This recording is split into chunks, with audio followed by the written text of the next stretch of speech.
বিধ্বংসী ছোবল বারবার ব্যর্থ হয়েছে, ঠিক কিনা?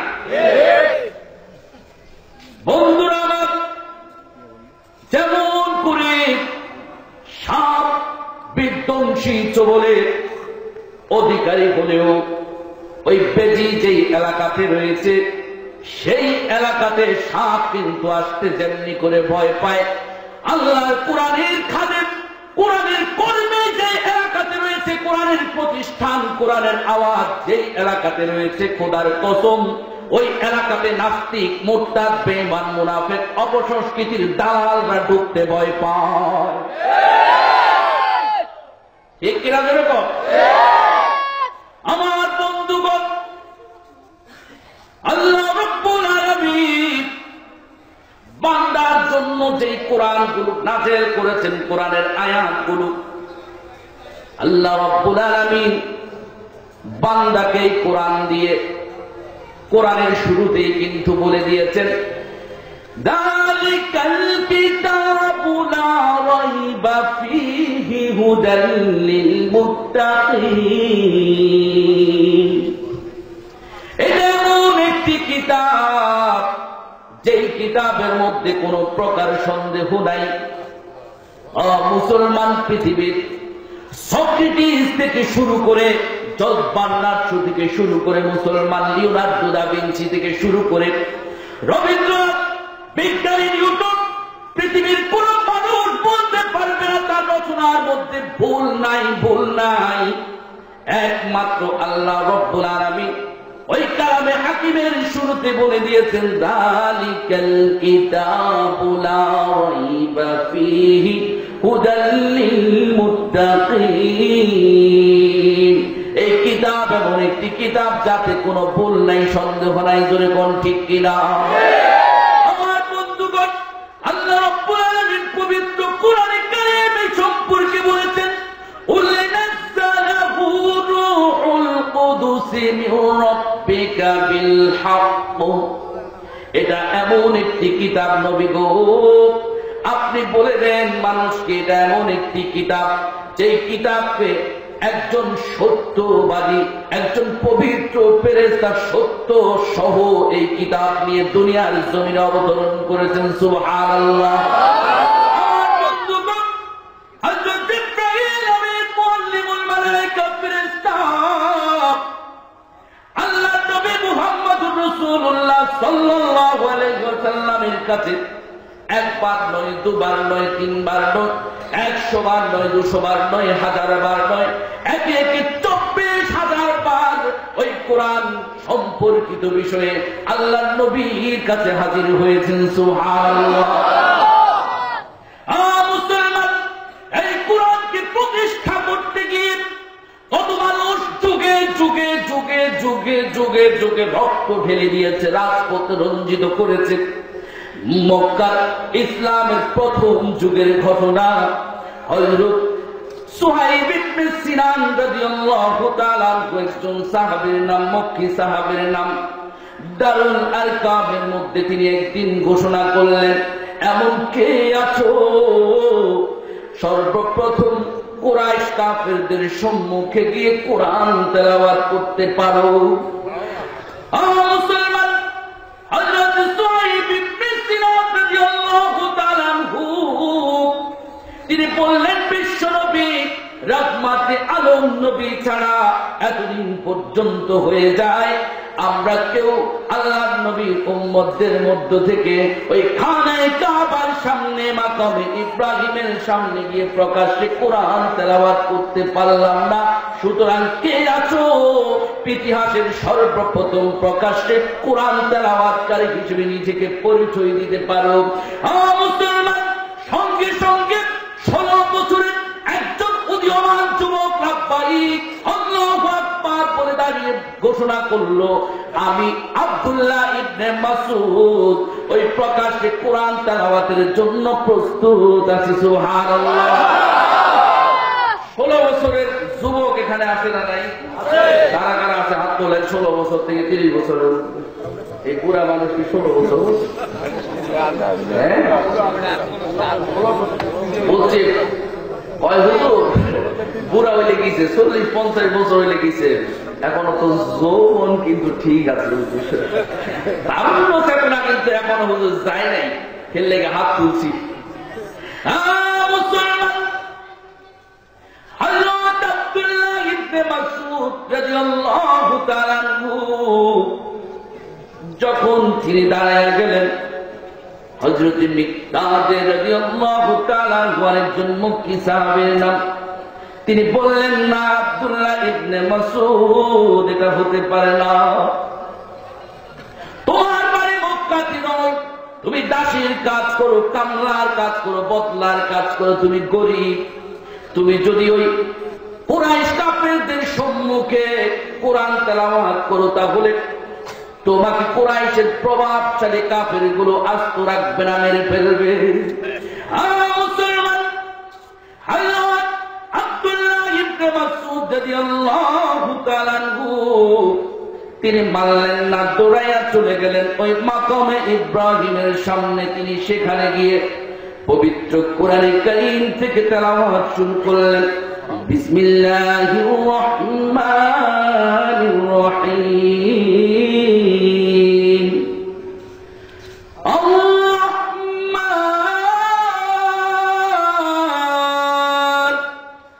আল্লামাল কুরআন খালাকাল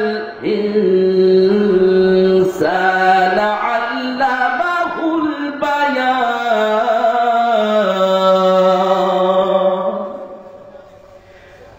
হযরত আব্দুল্লাহ ইবনে মাসউদ রাদিয়াল্লাহু তাআলা যখন পবিত্র কোরআনের সূরা আর-রহমান থেকে শুরু দিয়ে তেলাওয়াত শুরু করলেন, মুহূর্তে মক্কার কুরাইশ কাফেররা যাকে যাকে যাকে যাকে হযরত আব্দুল্লাহ ইবনে মাসউদকে চতুর্দিক থেকে ঘিরে ফেলে। ও মুসলমান, হযরত আব্দুল্লাহ ইবনে মাসউদ উম্মতে মুহাম্মদের সর্বশ্রেষ্ঠ একজন মুফতির নাম। আল্লাহর নবী মুহাম্মদুর রাসূলুল্লাহ সাল্লাল্লাহু আলাইহি ওয়াসাল্লাম যার কোরআনের তেলাওয়াতের কণ্ঠ সম্পর্কে বলতে গিয়ে তিনি বলেছেন, মান আরাদা আন ইয়াসমা'আল কুরআনা গাদ্দান কামা উনজিলা ফালইয়াসমা'হু মিন ইবনি মাসউদ।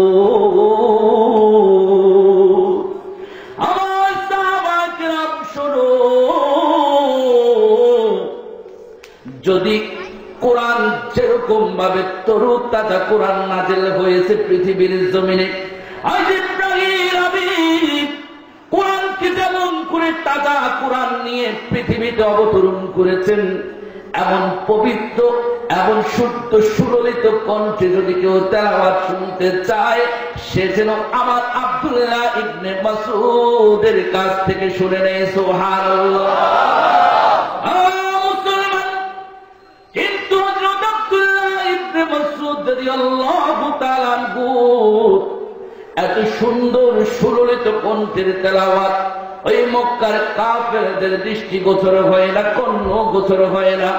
তারা এমন সুন্দর মধুর তেলাওয়াতে কোনো কর্ণপাত না করে, খুশি না হয়ে, কেউ লাঠি মারে, কেউ খুশি মারে, কেউ মুসলমান গো,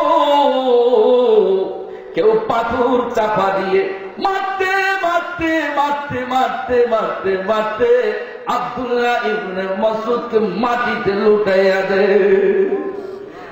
মুসলমান, হযরত আব্দুল্লাহ ইবনে মাসউদ রাদিয়াল্লাহু তাআলা আনহু মার খেতে খেতে খেতে খেতে খেতে খেতে তিনি যখন বেহুশ হয়ে পড়লেন, ওই মক্কার নিষ্ঠুর নির্মম নির্দয় কাফের গুলো মনে করেছিল আব্দুল্লাহ ইবনে মাসউদ বুঝি আর পৃথিবীর জমিনে নাই, চলো সবাই চলে যাই। মুসলমান, আব্দুল্লাহ ইবনে মাসউদ রাদিয়াল্লাহু তাআলা আনহুকে মৃত ভেবে যখন কাফেররা চলে যায়, কিছুক্ষণ পর ইসলামের ছোট্ট একটি জামাত, সাহাবায়ে কেরামের ছোট্ট একটি দল হযরত আব্দুল্লাহ ইবনে মাসউদের নিস্তব্ধ দেহটি ওই মাকামে ইব্রাহিমের সামনে থেকে তুলে নিয়ে আসে দারুল আরকামে। কিছুক্ষণ পর হযরত রাহমাতুল আলম নবী খবর পেয়ে হয়ে আব্দুল্লাহ ইবনে মাসউদ রাদিয়াল্লাহু তাআলা আনহুকে দেখতে আসলেন। ও মুসলমান, হযরত আব্দুল্লাহ ইবনে মাসউদ রাদিয়াল্লাহু তাআলা আনহুর গায়ের উপরে কাফেরদের অত্যাচারের চিহ্ন এমন ভয়াবহতা লক্ষ্য করা গেছে। রাসূল করিম সাল্লাল্লাহু আলাইহি ওয়াসাল্লাম আব্দুল্লাহ ইবনে মাসউদের রক্তাক্ত দেহটি দেখে তিনি ওই গোল গোল করে চোখের চক্ষু মোবারক থেকে অশ্রু ছেড়ে দিয়ে ক্রন্দন করে চললেন।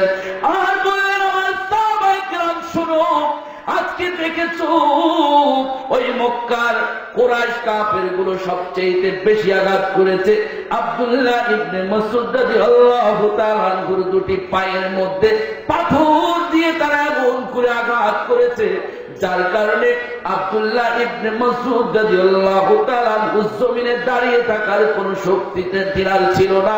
বলে ওই কাফেরদের অত্যাচারে আব্দুল্লাহ ইবনে মাসউদ রাদিয়াল্লাহু তাআলা আনহু মাটিতে লুটাইয়া পড়লেন।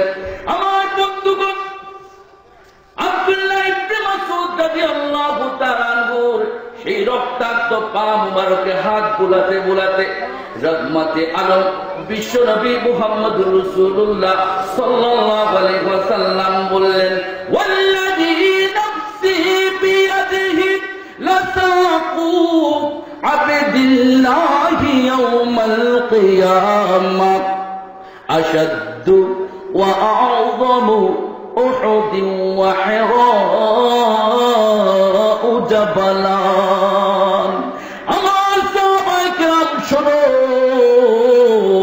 যে আল্লাহর হাতে আমার জান রয়েছে, প্রাণ রয়েছে, জীবন রয়েছে, ওই আল্লাহর শপথ করে বলছি, আমার আব্দুল্লাহ ইবনে মাসউদের পাগুলো যদিও আজকে পৃথিবীর জমিনে দুর্বল হয়ে পড়েছে ওই কাফেরদের নিষ্ঠুর অত্যাচারে, কিন্তু আমি বলছি, তোমরা সাক্ষী থাকো, আমার মাওলায়ে কারীমের নাম করে বলছি, আমার আব্দুল্লাহ ইবনে মাসউদের পায়ের দুটি গোছা কিয়ামতের ময়দানে লাসাকু ইয়াউমাল কিয়ামাতি উহুদ ওয়া হিরাউ জাবালান। আল্লাহর নবী বললেন, আশাদ্দু ওয়া আ'যামু উহুদ ওয়া হিরাউ জাবালান। আব্দুল্লাহ ইবনে মাসউদের পায়ের দুটি গোছা কিয়ামতের ময়দানে উহুদ এবং হেরা পাহাড়ের মতো প্রশস্ত এবং শক্ত হয়ে যাবে। কোরআনের পথে যারা দিয়েছো জীবন, সোনালি সে কাফেলাতে করেছো গমন, করেছো গমন। কোরআনের পথে যারা দিয়েছো জীবন, সোনালি সে কাফেলাতে করেছো গমন, করেছো গমন। হানজালা খালিদের খুন রাঙা পথে, হানজালা খালিদের খুন রাঙা পথে ধন্য হয়েছো বিলিয়ে জীবন, ধন্য হয়েছো বিলিয়ে জীবন। কালেমার পাক বলে হয়ে বলিয়ার বক্ষে গেথেছো দিন ঈমান। ঘাতকের আঘাতে, ও ঘাতকের আঘাতে রক্ত ঝরিয়েছো, সিক্ত করেছো নিঠুরে ভুবন, সিক্ত করেছো নিঠুরে ভুবন। কোরআনের পথে যারা দিয়েছো জীবন, সোনালি সে কাফেলাতে করেছো গমন, সোনালি সে কাফেলাতে করেছো গমন। মুসলমান, হযরত আব্দুল্লাহ ইবনে হুযায়ফা রাদিয়াল্লাহু তাআলা আনহু, আল্লাহর নবীর আরেকজন সাহাবীর নাম রোমের বাদশা আব্দুল্লাহ ইবনে হুযায়ফা রাদিয়াল্লাহু তাআলা আনহু সহ ইসলামের একটি দলকে গ্রেফতার করে নিয়ে যায়, কারাগারে বন্দী করে ফেলে। আব্দুল্লাহ ইবনে হুযায়ফা রাদিয়াল্লাহু তাআলা আনহু ছিলেন ওই দলটির সেনাপতি, যারা দ্বীনের দাওয়াত দিতে বের হয়েছিলেন। গ্রেফতার হওয়া আব্দুল্লাহ ইবনে হুযায়ফা রাদিয়াল্লাহু তাআলা আনহুকে উদ্দেশ্য করে ওই রোমের বাদশা বলে, আব্দুল্লাহ ইবনে হুযায়ফা, এখনো সময় আছে, এখনো বলো মুহাম্মদের ইসলাম ত্যাগ করে তোমাকে খ্রিস্টান ধর্ম গ্রহণ করতে হবে, না বলে কিন্তু তোমাকে আমি কঠিন শাস্তি দিতে বাধ্য হব। আব্দুল্লাহ ইবনে হুযায়ফা রাদিয়াল্লাহু তাআলা আনহু দৃঢ় কণ্ঠে জবাব দিলেন, না, রোমের বাদশা হতে পারে না, জীবন চলে যেতে পারে, নির্মম অত্যাচারের শিকার হতে পারি, কিন্তু আমি আব্দুল্লাহ ইবনে হুযায়ফা তোমাকে বলে দিলাম, আমি কখনো ইসলাম ধর্ম ত্যাগ করতে পারি না। মুসলমান, হযরত আব্দুল্লাহ ইবনে হুযায়ফা রাদিয়াল্লাহু তাআলা আনহুর কাছে তখন তার সাথীদেরকে নিয়ে আসা হলো। এক ডেকচি গরম পানি, উত্তপ্ত গরম পানি তার সম্মুখে পেশ করা হলো। এবার রোমের বাদশা বলে, আব্দুল্লাহ ইবনে হুযায়ফা রে, এখনো সময় আছে, এখনো বলো, এই উত্তপ্ত গরম পানিতে কি তুমি ঝলসে যেতে রাজি আছো, নাকি তুমি ইসলাম ধর্ম ত্যাগ করে এই খ্রিস্টান ধর্ম গ্রহণ করতে রাজি? কোনটা, জোরে বলো। আব্দুল্লাহ ইবনে হুযায়ফা রাদিয়াল্লাহু তাআলা আনহু আবারও দৃঢ় চিত্তে বলে দিলেন, রোমের বাদশা, মনে রেখো, আমি আব্দুল্লাহ ইবনে হুযায়ফাকে যত ভয় তুমি দেখাও না কেন, আমি ইসলাম ধর্ম কখনো ত্যাগ করতে পারবো না। কিছুক্ষণ পর হযরত আব্দুল্লাহ ইবনে হুযায়ফার সম্মুখে ওই ডেকচি গরম উত্তপ্ত পানির ভেতরে আব্দুল্লাহ ইবনে হুযায়ফার একজন সঙ্গীকে ছেড়ে দেয়া হলো। সঙ্গে সঙ্গে উত্তপ্ত গরম ডেকচির পানিতে পড়ে ওই ইসলামের সৈনিক আব্দুল্লাহ ইবনে হুযায়ফা রাদিয়াল্লাহু তাআলা আনহুর সেই সাথী শাহাদাতের অমীয় সুধা পান করলেন। জোরে জোরে কোন সুবহানাল্লাহ।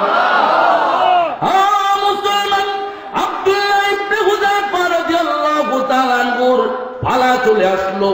রোমের বাদশা বলে, আব্দুল্লাহ ইবনে হুযায়ফা, এখন তোমার পালা, শেষবারের মতো বলে দিচ্ছি, এখনো সময় আছে, সিদ্ধান্ত গ্রহণ করো, না বলে কিন্তু তোমার ওই সাথীর মতো তোমাকে ওই উত্তপ্ত গরম ডেকচির পানিতে আমি ঝলসে দেব, দুনিয়ার জমিন থেকে তোমার প্রাণ সংহার করে দেব, নিঃশেষ করে দেব।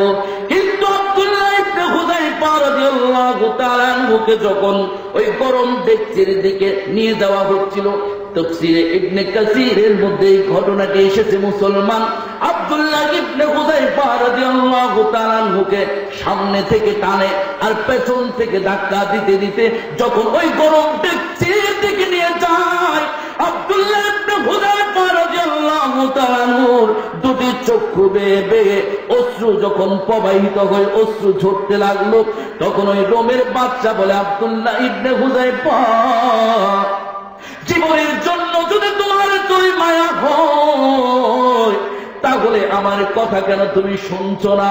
কেন মুহাম্মদের ইসলাম ধর্ম ত্যাগ করে আমার খ্রিস্টান ধর্ম তুমি গ্রহণ করো না?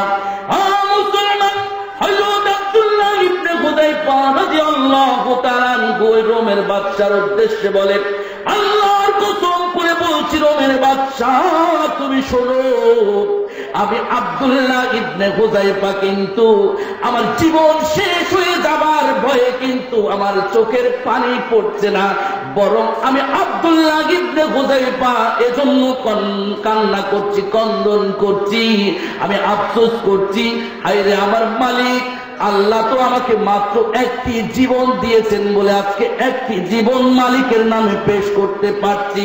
আল্লাহর কসম, আমি আব্দুল্লাহ ইবনে হুযায়ফার প্রত্যেকটি পশমের গোড়ায় গোড়ায় যদি একটি জীবন থাকতো, তাহলে আমি প্রত্যেকটি জীবনকে আমার মালিকের নামে কোরবান করে দিতাম।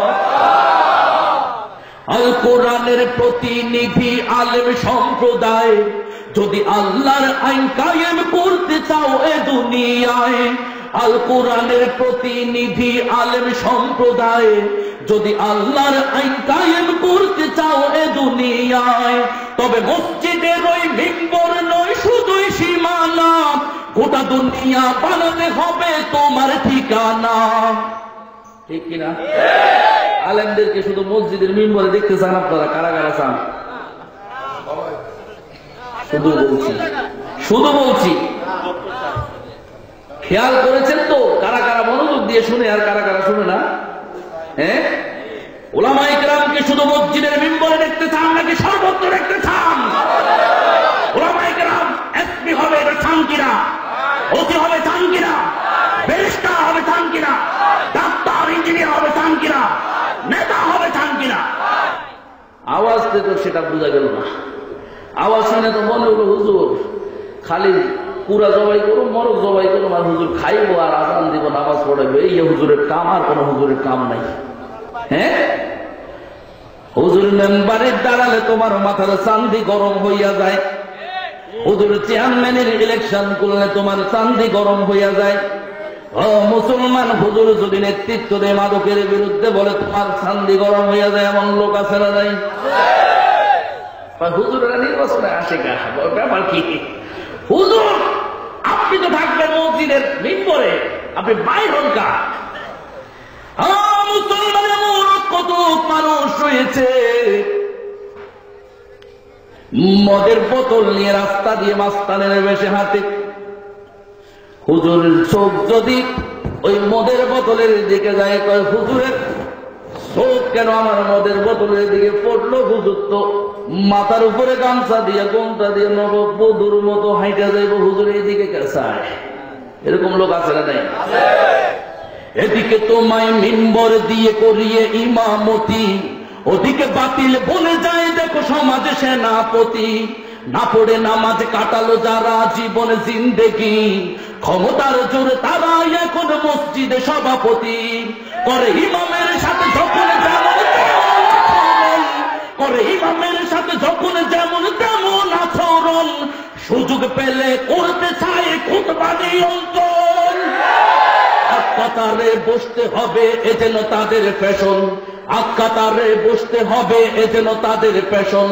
কখনো দাঁড়িয়ে মসজিদে দেয় রাজনৈতিক ভাষণ। আল্লাহর ঘরে আল্লাহর আইন কায়েম করতে হলে শুধু ইমামতি নয় সভাপতিও তোমাকে হতেই হবে।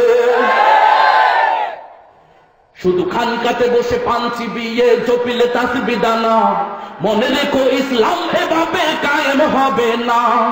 তবে অন্তরে যদি অন্তরে তবে জেগে না ওঠে জিহাদি তামান্না, তবে খানকাবাজির ভণ্ডামিতে রেহাই মিলবে না। লোক দেখানো ইবাদতের নামে ভণ্ডামি সব ছাড়ো, লোক দেখানো ইবাদতের নামে ভণ্ডামি সব ছাড়ো। রাজপথে নেমে ক্ষুধাদ্রোহীর কণ্ঠ চেপে ধরো। বীর ওমরের অনুসারী যদি পরিচয় দাও, তবে নির্যাতিত জনগণের পাশে গিয়ে দাঁড়াও।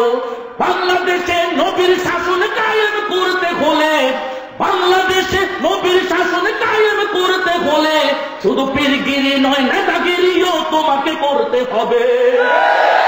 ঠিক কিনা? যেই পীর এদেশে ইসলামিক হুকুমত কায়েমের তামান্না দেখে না, সে বন্ড বন্ড বন্ড। ঠিক কিনা জনগণ? খানকাবাজি করে শুধু লাভ হবে না, এই দেশে ইসলামিক হুকুমতের জন্য তামান্না দেখাতে হবে, আকাঙ্ক্ষা পেশ করতে হবে। আল্লাহ নবী মুহাম্মদুর রাসূলুল্লাহ সাল্লাল্লাহু আলাইহি ওয়াসাল্লাম বলেছেন, যেই ব্যক্তি শহীদি মৃত্যু আশা করবে না, সে মুমিনের খাতায় তার নাম থাকবে না, মুনাফিকের দপ্তরে থাকবে। ঠিক কিনা জনগণ? শুধু মাদ্রাসায় বসে শিক্ষকতায় দিন যদি হয় সারা, তবে মিডিয়া অফিস আদালত বলকে দিবে পাহারা। ইউনিয়ন থেকে সংসদ যদি ছেড়ে দাও চোরের হাতে, তবে চুরি ডাকাতি অনিয়ম সে তো চলতেই থাকবে। খুনি লম্পট দেখিয়ে টাকা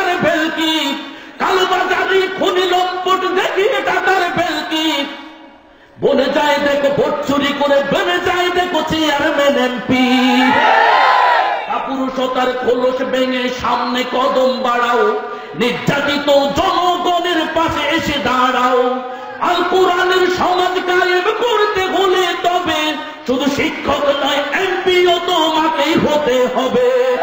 মিম্বর থেকে ময়দানে এগিয়ে যেতে হবে, মিম্বর থেকে ময়দানে এগিয়ে যেতে হবে। সব বাতিলের চেয়ারগুলো দখলে আনতে হবে, মিম্বর থেকে ময়দানে এগিয়ে যেতে হবে। সব বাতিলের চেয়ারগুলো দখলে আনতে হবে, সব বাতিলের চেয়ারগুলো দখলে আনতে হবে। আর মনে কষ্ট যায় হুজুর আপনার কনসি কবরের কথা কই বললাই চোখের পানি ধরে ফেলে। হুজুর আজকে এগুলা কি কর, কি কইতে আছেন আপনি? এরকম কেউ আছেন প্যান্ডেলে? থাকলে হাত জাগান। ওই দেখেন দেখছেন মানে খেয়াল রাখে হচ্ছেন, মানে তারাও চায়, সবাই কিন্তু চায় এই দেশটা ওমরের শাসনে চলুক, আমর ইবনুল আসের শাসনে চলুক। সবাই চায়, সব দল চায়, কিন্তু কাদের বেলায় তা আমরা প্রমাণ করতে ব্যর্থ হই। আমরা কাদের বেলায় সেটা চাই না।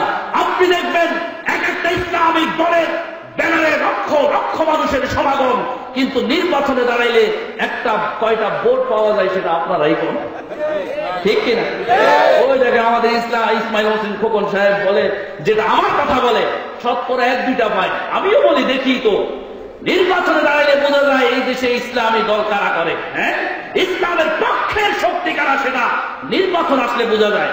আমার বন্ধুগণ, আমরা এদেশে ইসলামী হুকুমত তথা ওমরের শাসন কারা কারা আছে, আল্লাহ সকলকে কবুল করে শুনে আমিন বলে। মুসলমান, মক্কা ইসলামের প্রথম যুগে যখন আব্দুল্লাহ ইবনে হুযায়ফা রাদিয়াল্লাহু তাআলা আনহুদের অত্যাচার করা হয়, যখন হযরত আব্দুল্লাহ ইবনে মাসউদ রাদিয়াল্লাহু তাআলা আনহুদের অত্যাচার করা হয়, মুসলমান তায়েফের জমিনে বিশ্বনবী আমার আপনার হৃদয় স্পন্দন, নবীকে পাথর মারতে মারতে মারতে মারতে যখন আমার নবীর সমস্ত দেহ মোবারক, শরীর মোবারক রক্তে লাল হয়ে যায়, মুসলমান তখন বিশ্ব নবীর সামনে আসমান থেকে আযাবের ফেরেশতা এসে বলেছিলেন, নবী গো,